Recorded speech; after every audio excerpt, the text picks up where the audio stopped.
Hello, Uta Hagen here of Trans Widow, Uta Hagen YouTube channel with my Mystic Spirit Dahlias and a sunflower, which I will share the screen with, and a bouquet of Coreopsis, the yellow, calendula, and various dahlias from my garden. I'm here to talk about a serious subject, and what I wish to link is the violence that I am documenting by collecting testimonies of trans widows and keeping track of the husbands who actually killed their wives and are now serving time in women's prisons, such as the husbands of Alicia Sinkova and Jennifer Anderson. And while the press wants to pretend that if you only killed a couple of people, it's not really a mass shooting event, and so therefore you can't link these trans mass shooters with the fact that they were a mass shooter and they were identifying as trans. The fact is, this is a very dangerous subgroup, and in my data, from 73 testimonies of trans widows, we find that around 38 to 40 something percent of those cross-dressing men are violent, either both sexually and physically, or merely physically, to their wives before she gets out.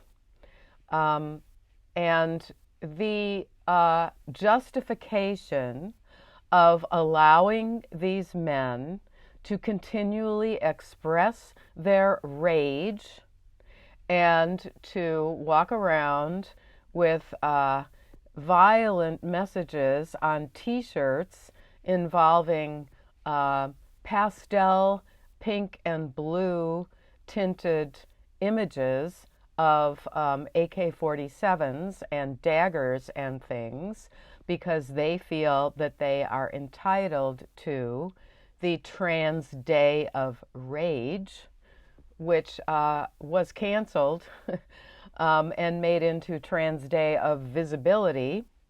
I also want, anyway, I'm sort of, this is like take 3 of trying to just make some kind of a statement about this. I'm planning on looking up the address of this school and writing a condolence letter to everyone there. I did that with the Nashville shooter school as well. I do hope that my prayer, which I engage in every day, is just going to help me to cope. I know that my prayers can't bring people who have been killed by trans criminals back to us, but maybe my prayers and focus on thinking clearly can help us to outline what these problems are, because the entire mental health field is ignoring this. Number one, if you are a parent of a teenager or young adult who is identifying as trans, you need to find out from their phone, from their computer, from whatever devices there are, what kind of online interactions they are engaging in.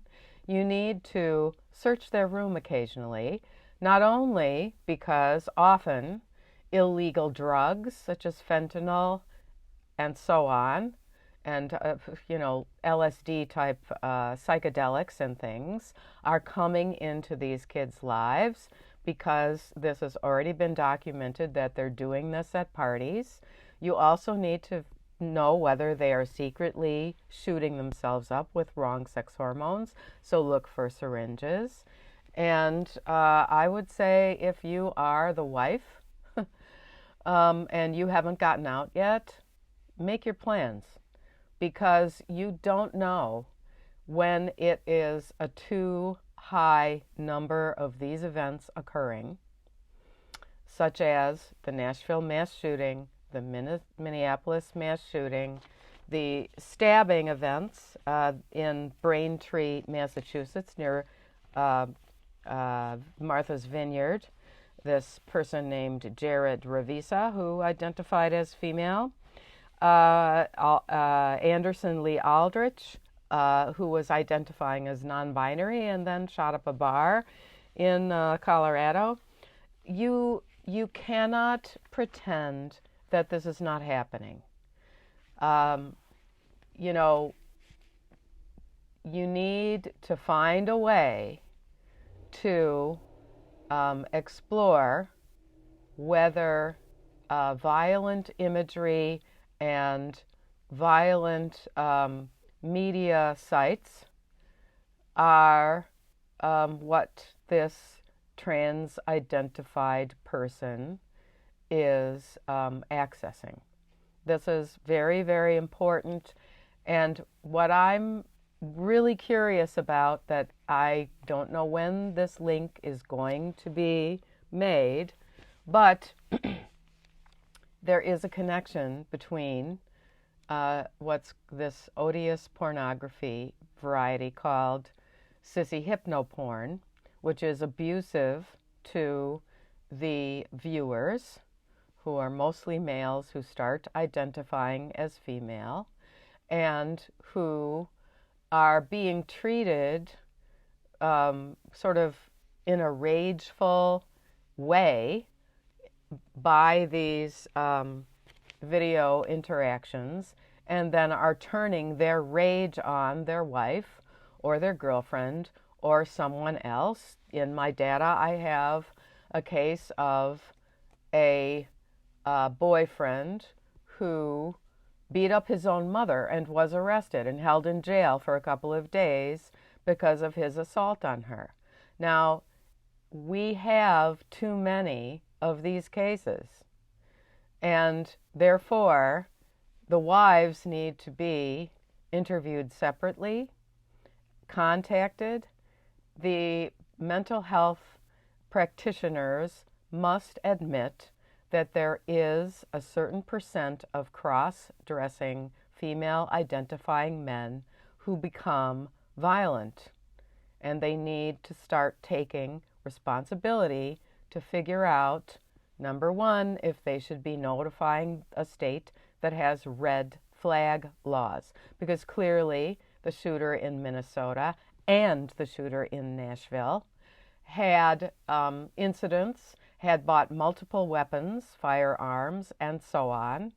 And obviously the red flag laws did not serve their purpose. Now, as we know from the Braintree killer and assaulter of young girls, Jared Ravisa, as we know, you don't have to kill someone using a gun.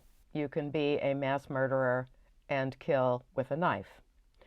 And you can be a cross-dressing husband murderer and kill with your hands by strangulation. And so this is just too much. And those of you who are in close contact with trans-identifying relatives, friends, neighbors, individuals, you need to keep your eyes open. This is it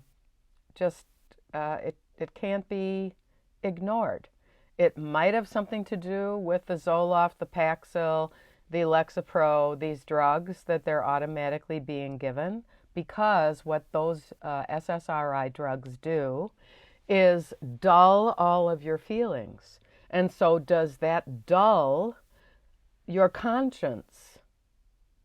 My ex-husband's drugs that he was on at least 4 things, they certainly dulled his conscience. He certainly felt completely justified in defaming me and accusing me falsely of assault of him, of misgendering him, of, this is a movement that appears in a certain percent of the individuals to have a hair trigger for violence.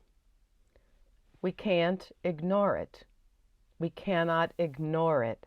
It is in my data. I did not expect to find it approaching 40% of assault on the wife. 40% of these suddenly cross-dressing husbands assaulting their wife. And even, I have to go back through all the 73 testimonies and figure out where violent menacing was going on. Okay, she's being completely honest. She's saying he never landed a punch, but he punched the wall next to me. This is violence. It happens, and it has got to be seen, unfortunately. Please, like me, resume your weeding, resume your expanding gardening beds, flowers. I've now seen, just yesterday and today, I saw 3 monarchs, and, whatever you can do. I do think that this Minnesota terrible event is going to set people back on their heels and thinking. Thank you to all of my loyal stalwarts and all of my new subscribers. You can you could hear a really wonderful podcast with me and Emma, who is the daughter of a father who thinks he's a mother, and with Louise Perry on maiden, mother, matriarch. I always have to remember which order it goes in, of course. First you're a maid, then you are the mother, then you become, like me, a matriarch. And also the Kelly Oliver Dogal channel. She is really helping women like me and family members of cross-sex ideating persons with the fact that we experience ambiguous loss, and it is confusing, depressing, alarming, stressful, but you can develop strategies to keep yourself in a good spot. Take care. See you next time.